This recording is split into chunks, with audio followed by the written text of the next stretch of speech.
Pick your head up, you ain't gonna believe this. It's your boy Squint talking that shit. What's up, you guys? It's your boy Squint here with another episode of A Man and His Podcast. A very special guest, a very special episode, 6 years in the making. Introduce yourself. Hi, my name is Marko Stunt. I am not very big.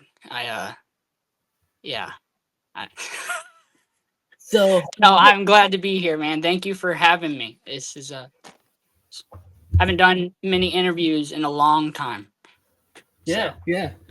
I was gonna say, with your retirement announcement, have you been like flooded with people asking you to be on their shows? Yeah, more than normal for sure. What? Yeah. I've had quite a few. I've had a couple handfuls hit me up so far, and gonna try to work out as much as I can, get as many done as I can. I've never been one that's like, oh, I don't want to talk to this person. Like I'll talk to you. I don't mind. I like talking. So. Yeah, like I said, this episode or this podcast, I don't ask the basics of, oh, why'd you start wrestling? What's your first memory and all that. With us being live, I will say, if anybody in the chat wants to ask questions, go ahead, ask questions, leave comments. I like to have everyone be as interactive as possible. But first and foremost, when did you find out you had to retire? Like, when did you start getting the feeling of it having to become a reality? So realistically, this last week, last week I found out that, well, officially, I guess. But it's been something that, like, in the back of my head, I kind of figured was coming sometime soon because I'm in a lot of pain all the time. I took a lot of big bumps and took a toll on me. And I knew it would come eventually. I just didn't know how soon. I was actually planning and getting ready for another run in 2025. I was going to try to make 2025 a good year, and then I was going to see how I felt after that. I did take a not so great bump in my last match, and it hurt. I've got bruises from it still, but I'm looking at the comments too. So Yeah, I was gonna say all the comments are flooding in. But I did take a bad bump, and I didn't think that was gonna do anything. I've hit like that before, and it felt like a normal thing, and it was, but it did not help at all what was going on. I ended up going to the doctor, and they did a bunch of diagnostic tests and stuff, and found my hip has rotated inwards, and it's causing my tailbone to be shifted off to the side, and it's causing a whole bunch of problems. And they're gonna try to work on me and stuff, but if I were to continue, it could possibly paralyze me. And I got a family now, and I got a daughter. I'm married. Not everybody knows that, but I was out of the realm for like 3 years, and in those 3 years, a lot in my life changed. I got a daughter now. It's amazing, and I have to think about that. I want to be able to play with her as she's growing up, and I want to be able to go teach her to ride a bike or push her on a swing set and it not ache every time, or throw her up in the air, because she's getting to where I can do that now, and she loves it. And but it hurts a little bit, and I want to, as much as I can, stay away from that. And as much as I love wrestling has been the biggest part of my life for so long. I mean, I couldn't tell you a time where I wasn't a wrestling fan. I've always been a wrestling fan. I grew up watching wrestling with my dad. So I'm legitimately heartbroken. This has been the toughest decision I've ever had to make. But it was also a necessary one. And that doesn't mean that I give up wrestling. I'm done with wrestling now. I still plan to stay around, stay involved in some aspect, and we'll see how that goes. Absolutely. Let me read off these comments real quick. They are flooding in. Sam says, waving emojis. Hi, Sam. Robbie VD. They say Marko with sad faces. Certainly exists, says Squint's making us Missouri boys proud. Thank you. And then Sam also says family man Marko. And then James, Yeah. my little brother, he asks, do you have a funny Jack Perry moment that you can remember? Oh man. So my favorite thing was always trying to make him break. I love to see Jack break when he was doing the Jungle Boy character and Luchasaurus. So a lot of the stuff that happened was not actually filmed or anything, so people won't see it. It's the blooper takes of all the backstage stuff we did. But it was. Let me think of the funniest. Was well, let me come back to that one. Let me think of that one because I wanna give you a good one, not just some random No, thing. definitely. Yeah. My favorite is I seen a BTE clip of Luchasaurus cutting a promo, and Jack's just sitting there, and I can just tell Jack's trying his best not to laugh, and he's just like hiding his face. Yes, that happened. That happened quite often. I will tell you, there is a clip out that I saw somebody posted. After I made the post of my retirement, somebody posted the clip. I don't even know where it's from, but I brought up how I did a sunset flip and I in my pants everywhere. It just shot out. I caca everywhere, man. But I didn't know it.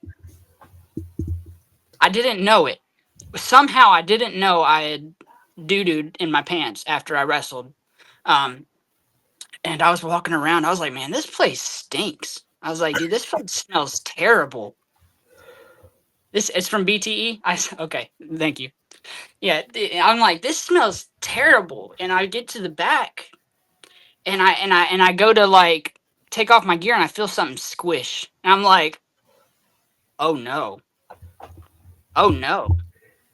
And so I pull my tights down. I'm like, and I see it. I'm like, oh no. What is not in the BTE clip, I don't think. Well, you can see Jack trying to stay in character, and that is a funny moment of him trying to stay in character. That's one of the ones I was talking about for sure. But what I didn't say, I'll finish that story because I don't think I finished it there. What happened is I went to go to the bathroom to change.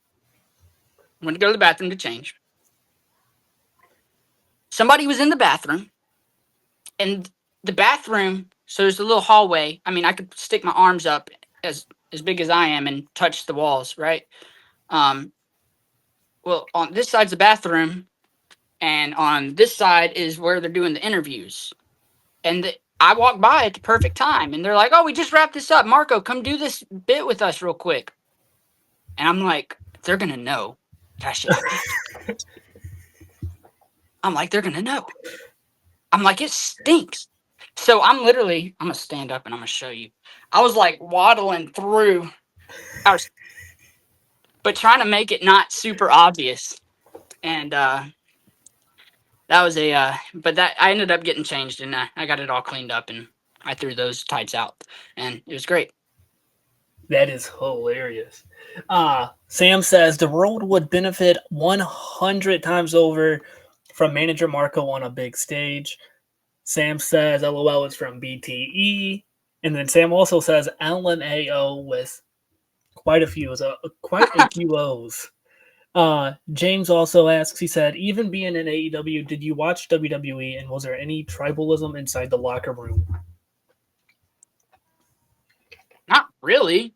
I mean, especially at the beginning, dude, it was the best environment. I mean, everybody was getting along. I mean, I'm talking like very beginning, very beginning of Dynamite and everything, the locker room was incredible. I mean, I think the talent was great, but behind the scenes, everybody got along. It was amazing. And the thing is, we have friends in the WWE. Like we have friends there. So we're going to root on our friends no matter what. And well, most of us are. Not everybody will, but most of us will, and they do the same over there. Yes, there is tribalism. There always will be. I didn't get involved in it. I didn't see the point. But I will tell you, early on, it was nothing like that. It was an amazing locker room. I think about it many times. How I wish I could just go back to that locker room. Not even necessarily wrestling, but being able to go on the road with these people and hang out with these people that became my friends and my family. And obviously when I say family, you picture the Jurassic Express, you picture the vlog crew maybe. Those were my core groups, but I mean, in the beginning, everybody hung out with everybody. We all hung out together after the shows, before the shows, and definitely a lot of it has to do, I think, had to do with the like that honeymoon feeling. Like we're brand new. This is fresh. This is fun. We're living. Excuse me, that Baja Blast trying to come back up. But we're living our dream. We're having fun. So yeah, that time period was morally, like morale wise, I guess. Didn't say morally. I don't know if morally is the right word there. Morale wise is it was amazing. Like I would love to go back to that. So you mentioned you have AEW has friends in the WWE locker room and vice versa. What was your reaction when Seth Rollins posted a GIF of you on Road to Mania? I screenshotted it and sent it to all my friends. I was like, "Did you see this?" I'm a little Mark, bro. Dude, I'm a big fan of Seth Rollins. I will gladly say that, and he didn't have to do that at all. And I appreciate him a lot for that. That was cool. It was a cool little moment. No, But it was perfect timing. It was perfect timing because they just said I don't know if it had come out or something that I had just gotten, like my contract didn't get renewed or whatever. But it was perfect timing because it was like the day after he posted that because it was when Cody was coming back. Everybody, I assume I didn't know, but I knew it was Cody. Come on. But could you imagine if they played a joke and like I came out and he beat me in like a second? I'm just dream booking here. Curb stomp 1, 2, 3. I'll do it, and then Cody comes out, boom, boom, wrestling. Anyways, I'm a Mark. I told you. See, that would be crazy. What would your WrestleMania theme be if, say, at the time they come up to you and they're like, "Hey, Marko, we want to use you for this. What you just said. You get to choose your theme song. What theme are you using to walk out?" the one I've used my whole indie career, "We Belong" by Pat Benatar. Ooh. That song. Well, do you know if there was any talks? Any talks of them trying to get that? Getting that song in AEW. Oh no, not that I was aware of. Yeah. Hey Bree, my parents are great. I will tell them you said hello.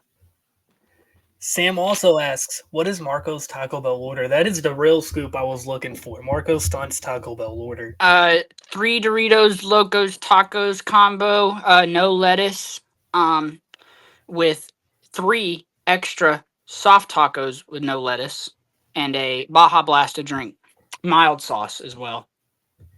Okay. So, what are your top?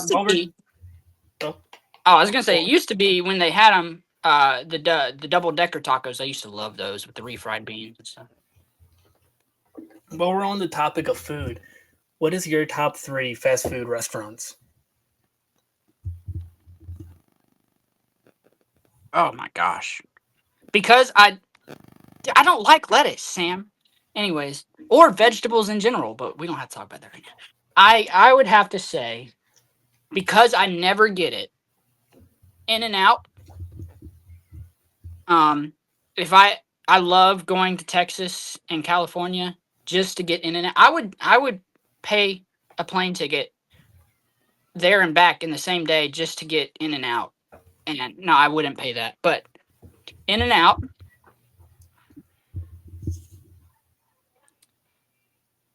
Um,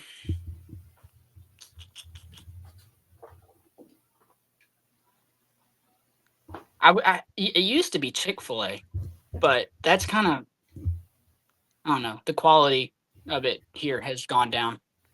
Or maybe in general. I think I'm done growing, Robbie. I don't think there's any hope for that. And then I really want to say Wendy's because I like their fries a lot and a Baconator. And there's no vegetables on the Baconator. It's even better. But I really also I like you guys have Crystal We have White Burgers? Castle. I have White can't stand Castles. White Castle. I hate White Castle, but I love Crystal Burgers. I don't know. It's just like a different taste. I'm a weirdo. Everybody, it's usually It's usually backwards. Isn't Crystals also just sliders? Yeah. Yeah. Okay. They That's do. right. Does Why did I just go blank? White Missouri? Castle. No. Does White Castle? Well, yeah. I guess Missouri too. Does White Castle do the like chicken sliders as well? I think so. Or they do like a chicken ring slider.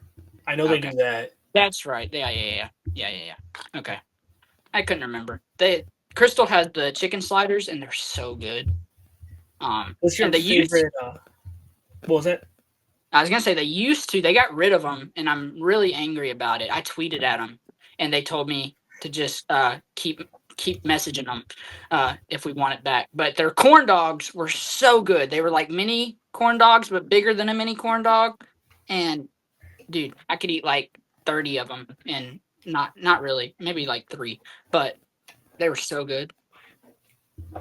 So, this is kind of going off topic. I was watching other interviews just to collect notes for this one, and you did an interview with Chris Van Vliet like right after the first episode of Dynamite, and you said that you got carded at Wendy's.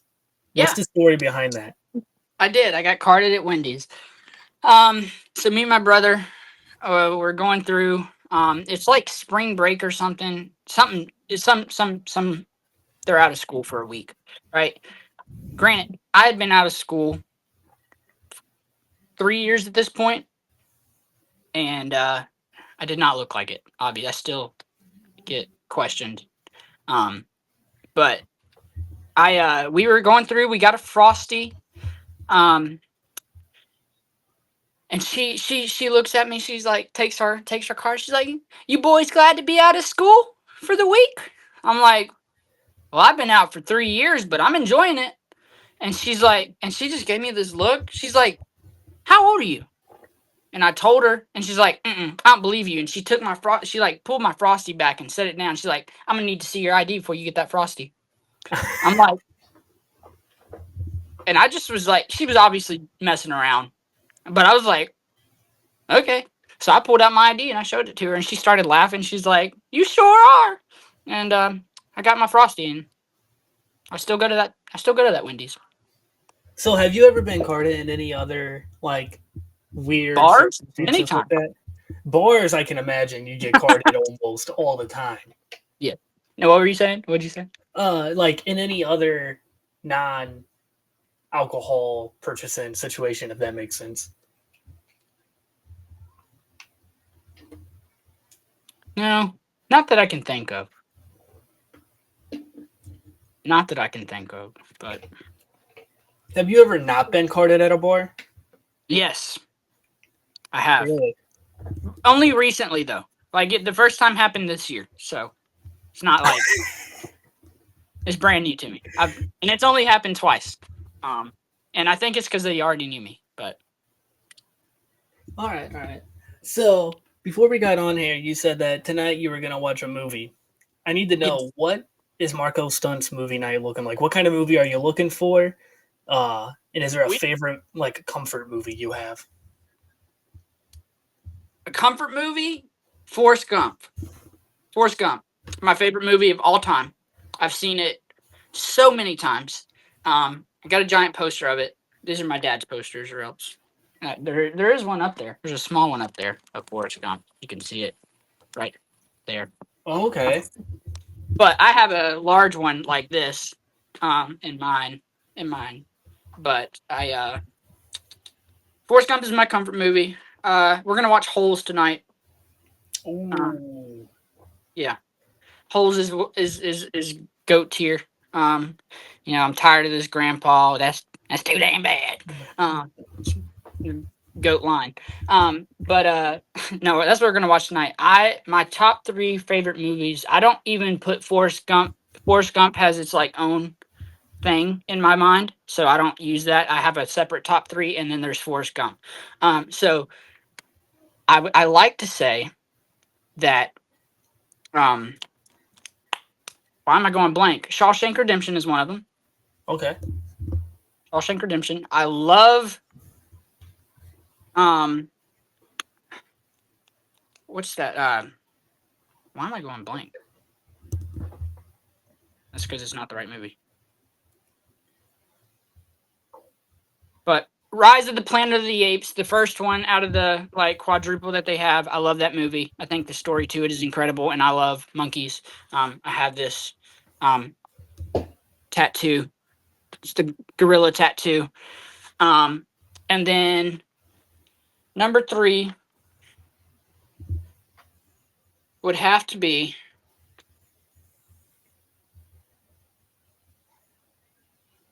The Matrix.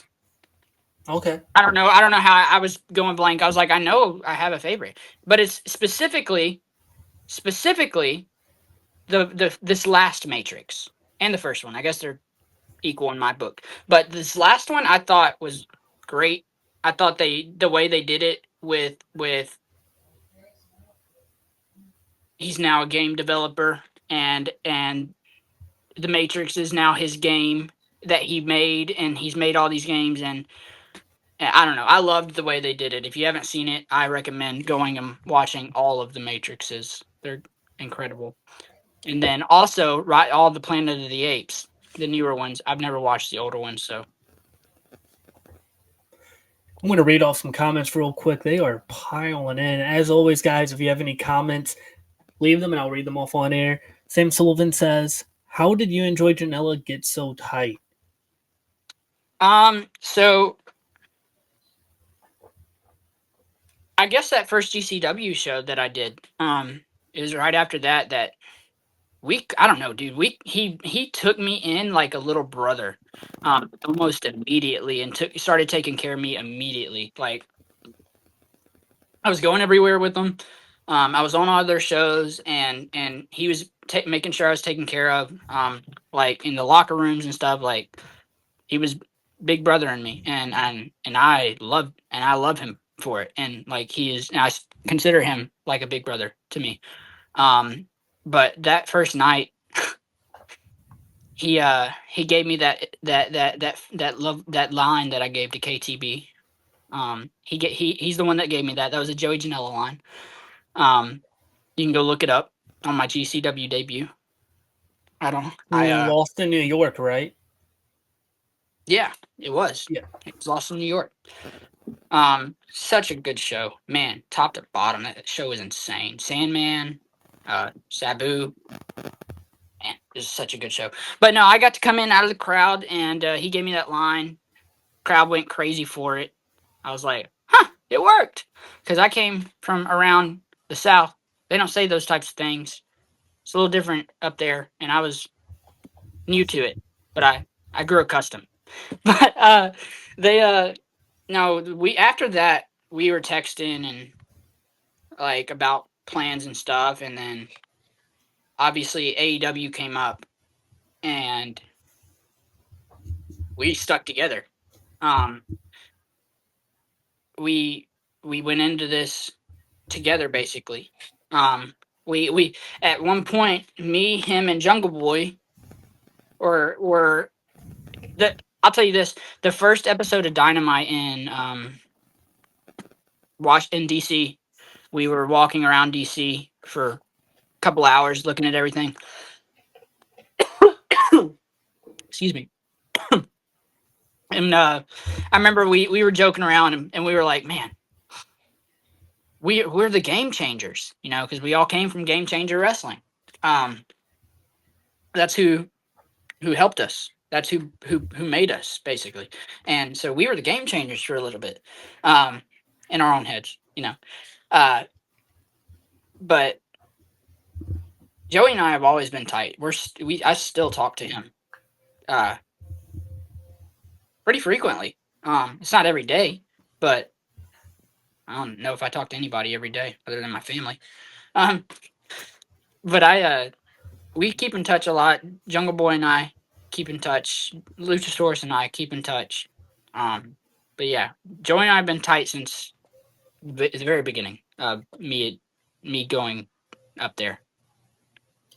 So this is going to backtrack a little bit to your retirement.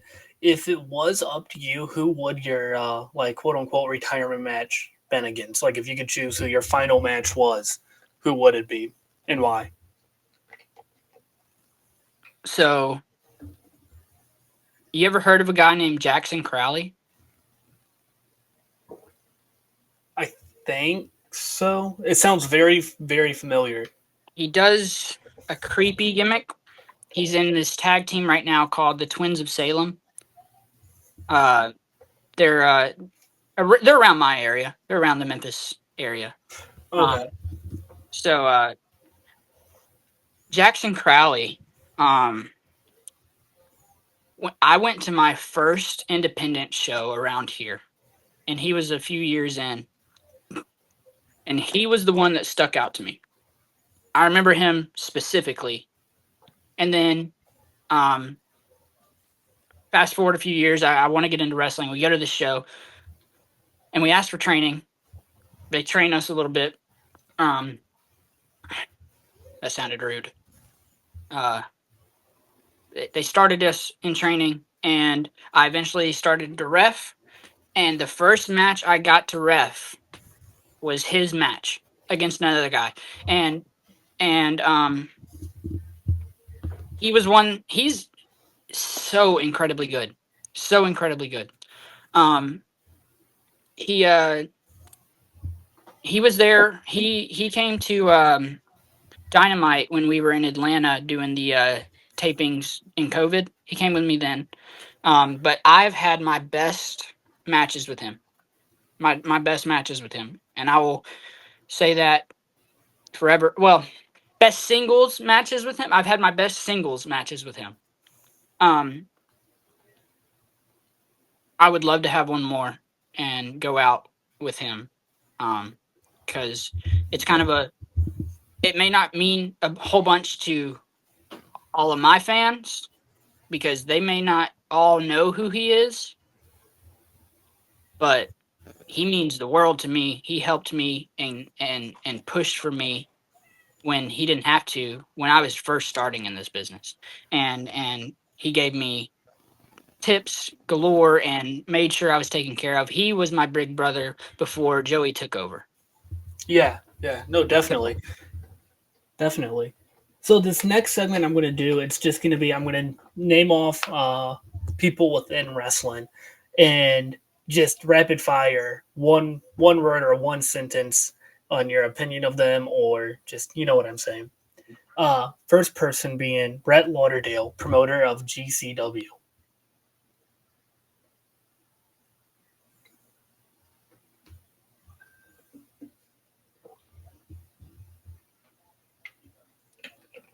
Brett is one of the most talented promoters I've ever met in my life. Next person being Next person being Luchasaurus.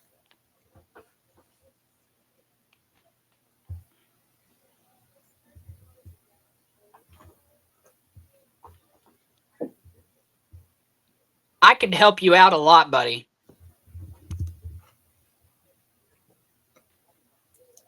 You're not. I mean, hey, think about it. We'll talk later if you watch this, anyways. But no, I love Luchasaurus. He is a protector. He was always a protector in AEW for me. He looked out for me, and any sort of reunion I can have with him, I would love to have, even if it's just hanging out with him at the house one day. Like he's my friend. How did it feel when you had that match against Jack Perry, and then that night Luchasaurus was doing like a backstage segment, and you walked past him? Like, how did it feel to get like that one last moment was Jack, and that one last moment was Luchasaurus in a sense? So that night was very special to me. I could have just gone and hung out, and I would have been fine. But I got to go, and I got to wrestle Jack. I got to hang out with him and Luchasaurus in the back, and I got to see so many other friends, and that made it all worth it.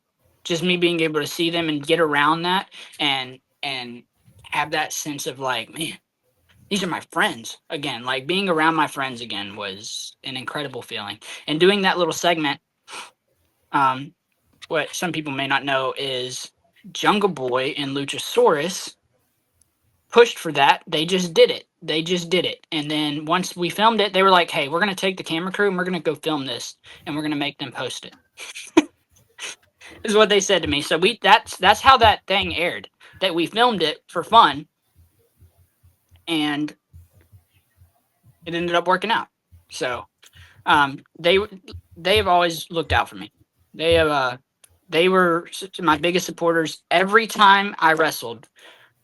They were always hyping me up, making me feel better than I probably should have, even if I had not the best match. They were hyping me up. Like that's what Jurassic Express was. Also, is we were just one big hype crew for each other. Is what it ended up being. No, definitely, definitely. When did you find out that you were going to be wrestling Jack that night?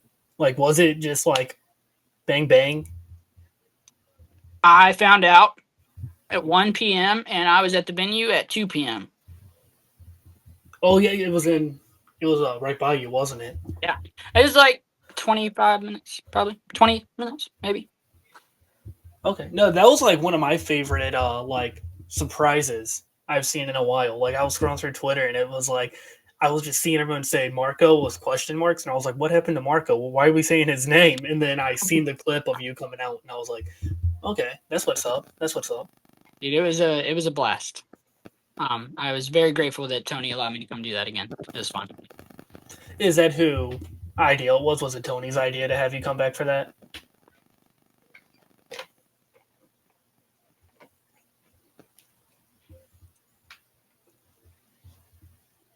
I think it was a mix of him and Jack.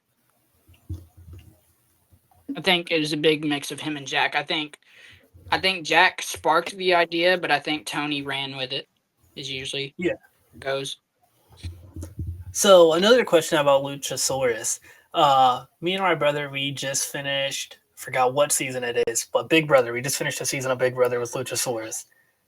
Did people talk about Big Brother to Luchasaurus like often, or was that like did he talk about it, or is that just something in his past?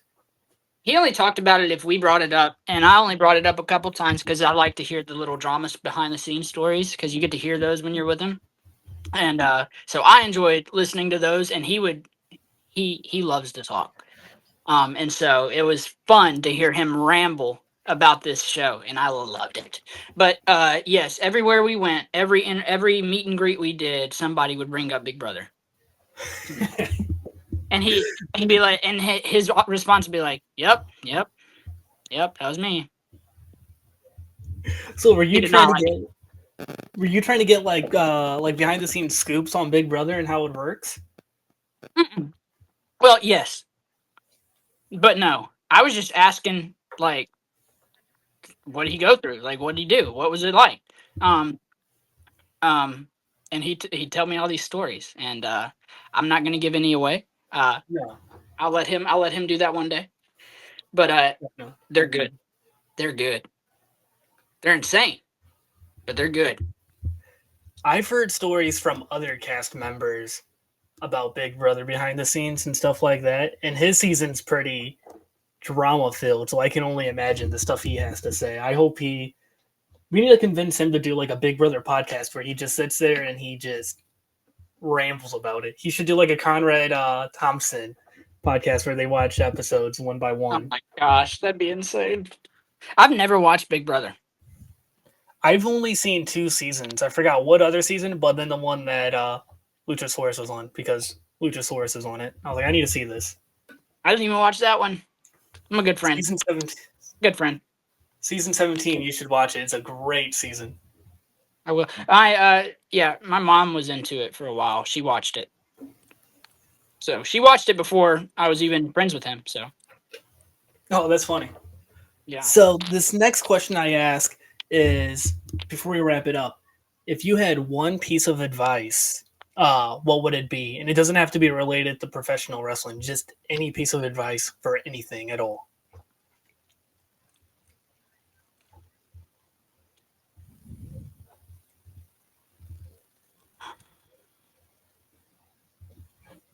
Put me on the spot here, huh? I'm just kidding. Let me tell you, if you love something, if you have a desire to be good at something, then don't let something stand in the way of that. Because I could have done that. I had people tell me for years that it wasn't worth it because I would never make it at my size. I would never make it with how I look and everything. And here we are. Uh, but so, like, don't listen to that because the internet's not 100% real. The internet's not 100% real. It's a little real. It's pretty real, but it's not real in the sense that a lot of people are just who they think people want them to be on the internet rather than who they actually are on the internet. And so you have to take it with a grain of salt, because if I listened to everybody that said don't even try it, oh, you should quit now, I wouldn't be here. So we wouldn't be having this interview right now. Awesome. And then one last thing before we wrap it up, is there anything that you want to plug? Yeah, I would love to. I run my own wrestling promotion now. That is what I aspire to put my creativity into right now. Going forward, we have a bunch of shows booked into the next year as well. We're going to be doing a monthly show. We are called Pro Wrestling Adrenaline. You can find us on Twitter at PW Adrenaline, and on Instagram we are at PW Adrenaline MS. So you can find us on there. Our next show is December. Our next show is November the 15th. That is in less than 2 weeks. Less than 2 weeks at our brand new venue. It is our premiere event in our new venue. So I'm super excited about it. It is going to be called Pass the Gravy. It's going to be called Pass the Gravy, and I'm super excited. Tickets are on sale right now. You can get them at pwadrenaline.com, and you can also get your PWA merch there as well. Awesome. And then any last questions from the viewers? If you have them, go ahead and leave them any comments, questions, all of that before we wrap this up. Thank you everybody for commenting. This was really fun having everyone comment. Dude, this is fun. I like the answering from the comments. It's different. I don't normally do these live, so Yeah, I just started doing them live this year because it gets the audience more involved, I feel like. yeah. No, this is fun. I enjoy this a lot. Thank you a ton for having me on and let me do this, man. No problem. Last call for questions. I'm giving you guys 30 more seconds before we wrap this up.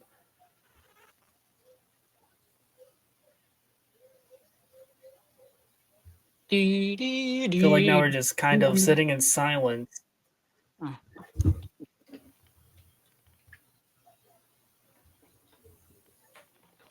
All right, I got you. Any new songs on the way? All right, any more? Any new songs on the way?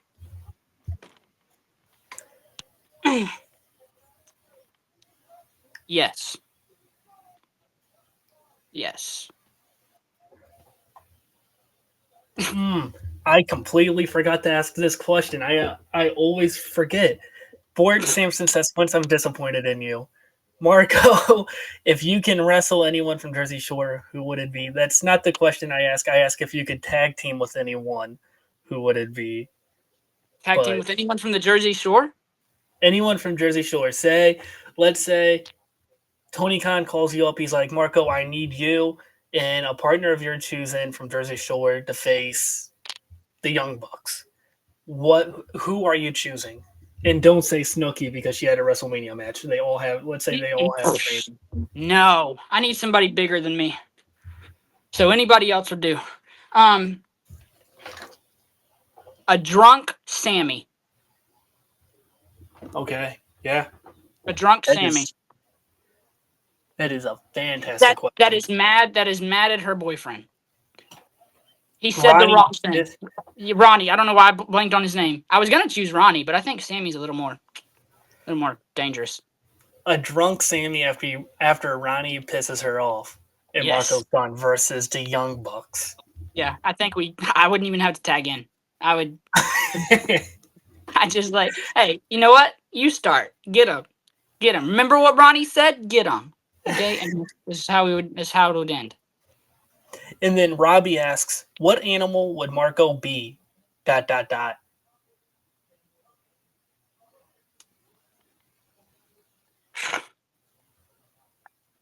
Elliot.